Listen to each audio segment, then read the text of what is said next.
Most first-time property investors don't lose money on their first transaction because the opportunity wasn't there. It's because they didn't understand the finer details and intricacies of a refurbishment product.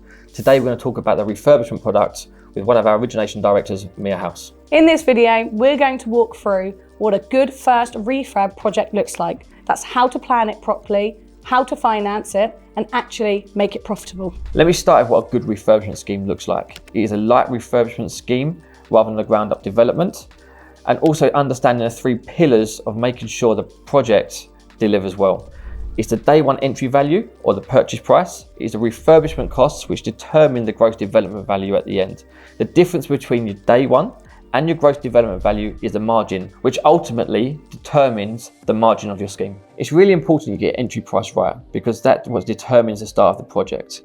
Also, making sure you stay on time and on budget with your refurbishment costs. To do this, to make sure that you have a guide, a schedule of works with timelines and costs is really, really helpful. So you can go through every single week if you're on time, if you're on budget, or if you're over budget, is the contingency that you've already built in to your refurbishment costs, is it going to cover any unexpected surprises? So from a lending perspective, we just want to make sure that the margins obviously work. So really we get the valuer to obviously go out, check the refurb costs from the client to make sure it's reasonable and it fits. And then of course to confirm the GDV to make sure it all fits and works. So what we do at Maslow, we do 75% net day one and no more than 70% loan to GDV and 100% of the works funded. So really within that spectrum, we can play as much as possible.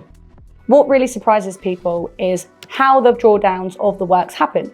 So as I said earlier, we do fund 100% of the works. What happens with the client side is they carry out the works, they give us the bank statements and the invoices to evidence that that has carried out, send it over to us, and then once we obviously review it, we then send the money out to repay that cost for them to carry on with the project. So Dan, do you want to take us through what a real deal looks like? Yeah, sure. So if you were purchasing a property for £400,000, we'd lend you 75% of that. That's 75% net. That means we deduct fees, but we roll interest on top. We fund 100% of your refurbishment costs.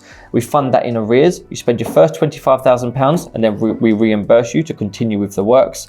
And then we'll lend up to a maximum of 70% loan to GDV.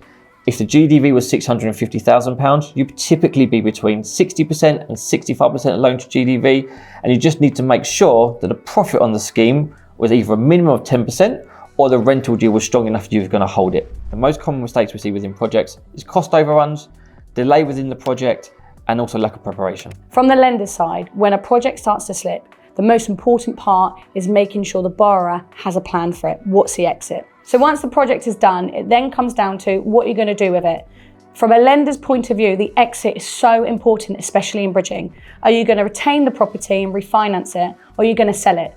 Either options, you need to keep in contact with Maslow. Market changes, exit changes, and it's all about working with the lender to get it resolved. A successful refurb isn't about finding the perfect deal. It's about planning correctly, about finding the right finance, and finding the right property that delivers the right margin. Whether you're new or experienced, Maslow are here to help you on your refurb journey.